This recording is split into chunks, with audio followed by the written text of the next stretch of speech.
Hello, my name is Tolg and I exist, therefore I think too much. I went down to Tennessee to visit with my dad and my stepmom. And it's not a bad stepmom story because I love her very much, so not that direction. But instead, it's another story about my stupidity. I got lost. And I'm used to being lost. Not in an esoteric sort of way, though. I can't say I'm not used to being lost in that way, too.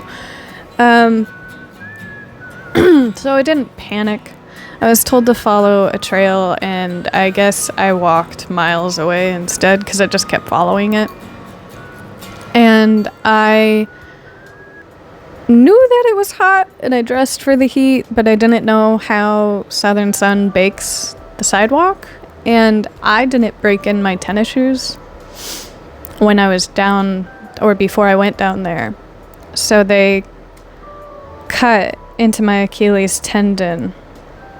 So I figured, I'd just walk without them. Why not? And boiled the bottom of my feet. In the process of doing that, I probably don't look like I'm happy. And I don't think I ever take walks intending to look happy. The moments I look happy are not followed with other people respecting me generally. So I try to look angry as fuck when I take walks. And I think now that's just intrinsic instead of planned.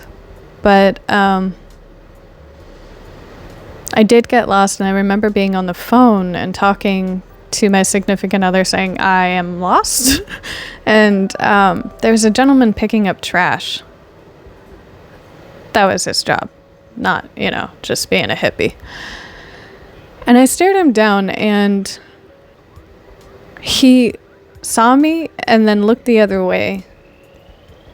And I was like, yeah, okay, fine. He's probably doing his job. So kept walking, carrying my shoes in my hand. Finally Googled, the address, realized I need to do a huge loop around to get back. I ended up walking through like a business mall area, and it's all new to me, so I don't know if this is like well traversed, what economy everybody's used to in this part of the town. I don't know, but I guess I was on like a dividing line, because on one side there were tennis courts, and then on the other side just kind of like a park-ish area and fast food joints. And I was on the side with the fast food joints, at which point I walked up to a corner and there was a truck that had stopped at some streetlights. A guy driving, a woman passenger, only important when the conversation they were having is understood. He asked, should we pick her up? She said, no, she could be homeless. Look, she's not wearing shoes, despite me carrying my shoes. One, any man who has ever thought of picking me up in their car, never trusted. Two, the woman immediately saying, no, she looks homeless. No, I didn't. I've been homeless. I know I didn't look it. But there's, the rub is I am short as fuck. So I don't think people think I am the age I am if you were to just see me, especially with a rounded out face. I don't know what the fuck age I look like. I don't care.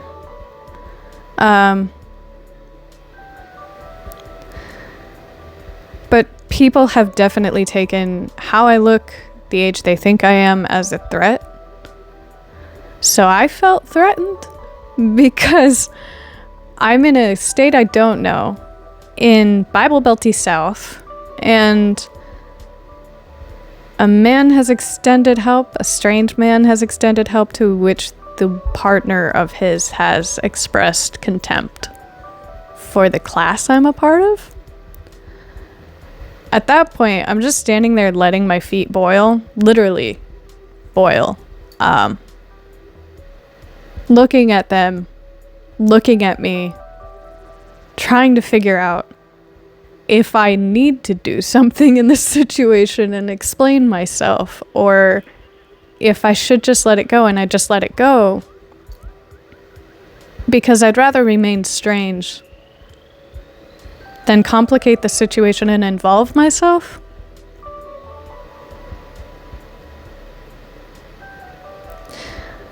All of this to say, I guess there's another story that would make it more clear what I'm getting at. I have this car that I intend to sell because there's no reason for me to have a car. I cannot afford it, though it is my favorite car. It is a hobbyist's car, and Jesus Christ, did I not know that. I bought it to drive it, thinking old cars, they're gonna be easy to maintain because they're old. No. That was stupid. It was very stupid of me. Anyways, I was driving to my grandma's grave. And to get there, you have to go through different parts of the city. And one of the parts is no longer using certain parking lots. It used to be a baseball field and the zoo. Now it's just the zoo. So there are parts that people don't use. And a guy might have just been taking a break from his job or his house, because it's a residential area, when my car overheated and I pulled off to that parking lot. And I call my uncle, like, what do I do? And this guy's just sitting there. And so I stare at him, thinking in my head, come help me, come help me. But all of, what I prior said, I don't try to look happy or easygoing out in public. And I believe I said, no, I don't want to leave the key in the car because if I get carjacked, to which this guy got up and walked away, presuming I meant that he would carjack me, but I was hoping he would help me. But I didn't outright ask for it, and I'm probably not giving off the vibe in what I said. So if you ever come across this video, I'm really sorry. Is essentially why I wanted to say that story, really. But what I'm getting at in all of these stories, you don't get to control how you're perceived. You can do your damnedest to present yourself, but people will perceive based on their subjective experiences in life and what they organize and categorize based on.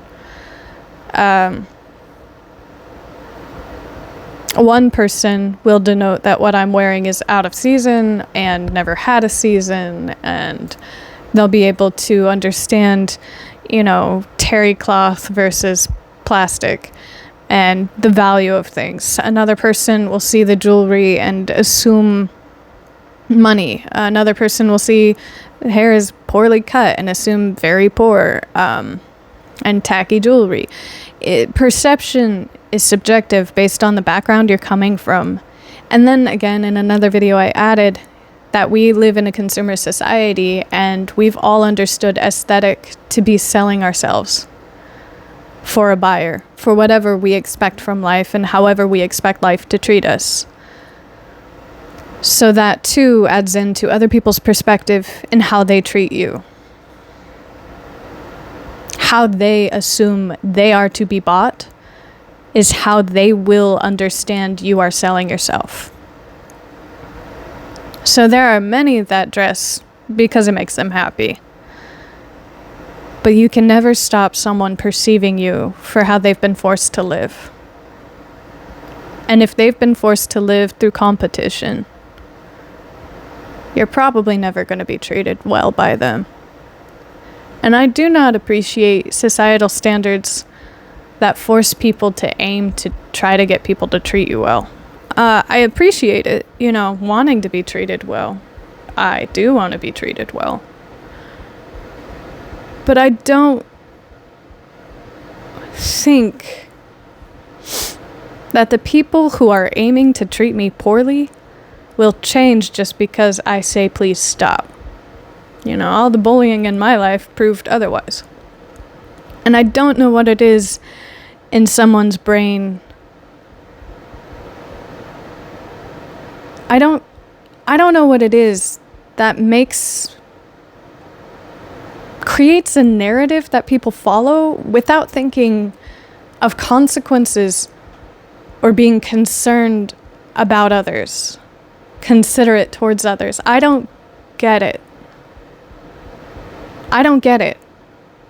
I honestly think it's stupidity, where you have centralized yourself. Sure, you exist solely as yourself, so you should think of things through who you are.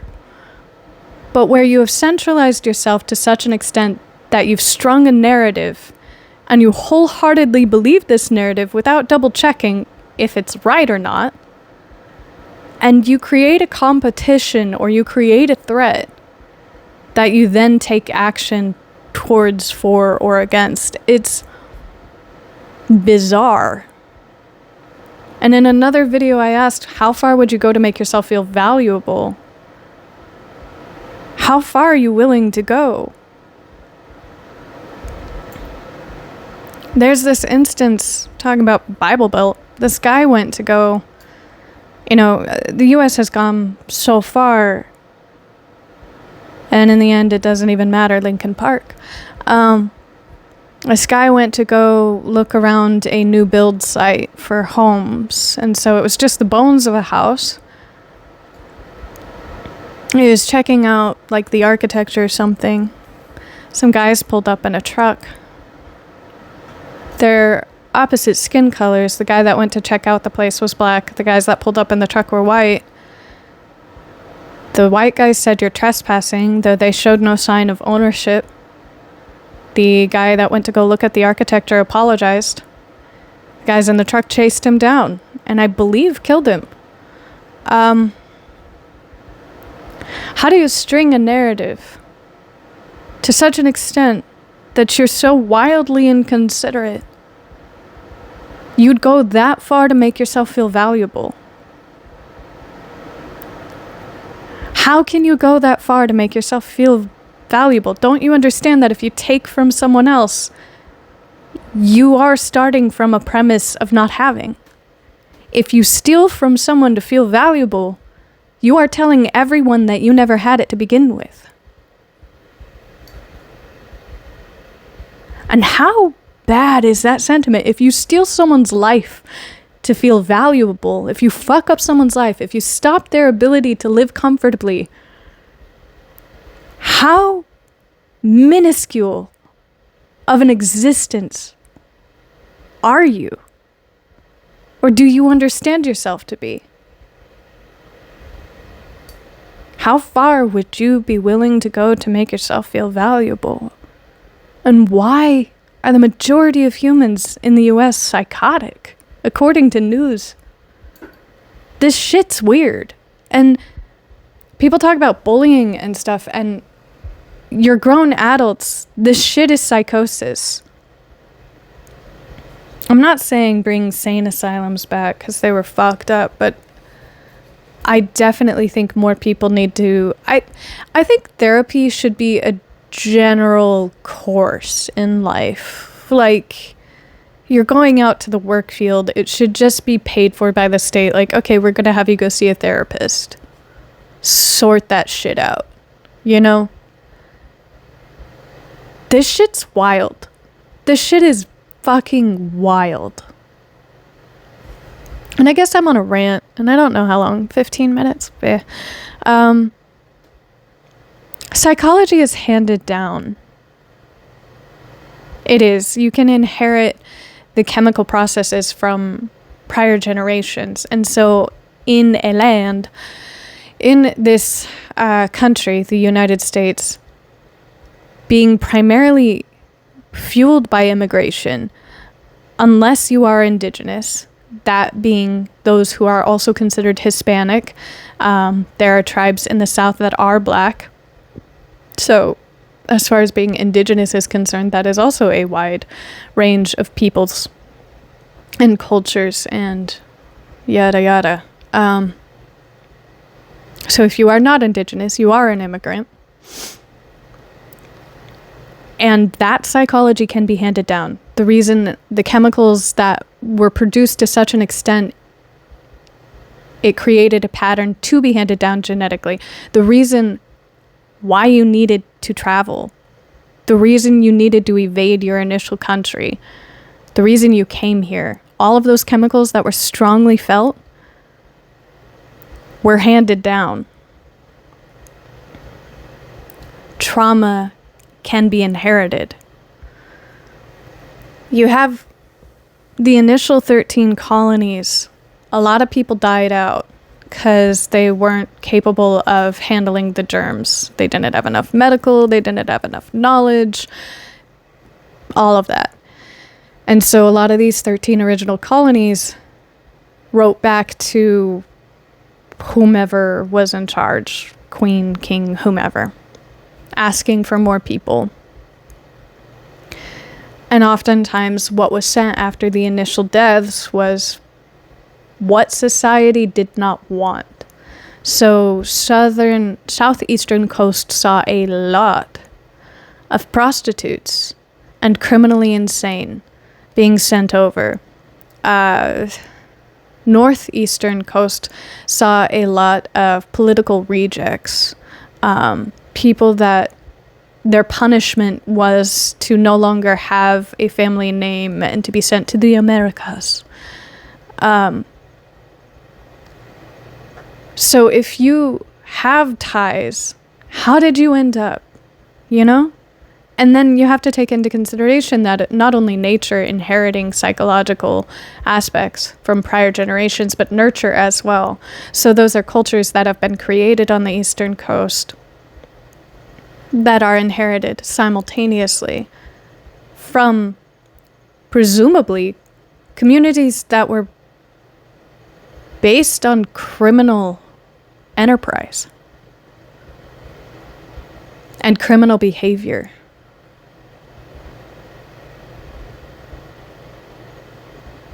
And if you look at the expansion to the west, I've read several books.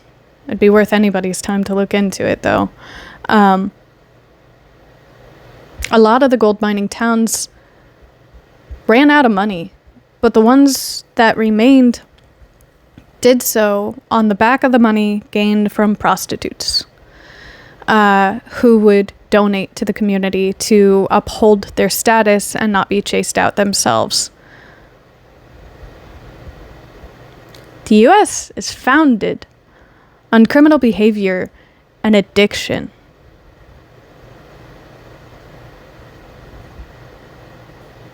So I can sit here and ask, like, I don't fucking get it. I don't get why people go so far to announce that they don't have any intrinsic value in themselves. But on the other hand, when you look at the nurture of the entire U.S., especially where white culture is concerned, white culture, just white skin is concerned, I guess I have to get it.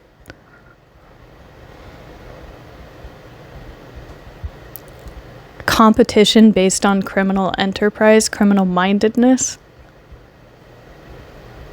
Can't we do better? Weren't we on the track to doing better? Why are we not holding ourselves accountable? Why are we not using deductive reasoning? Why aren't we thinking through our own fucking actions?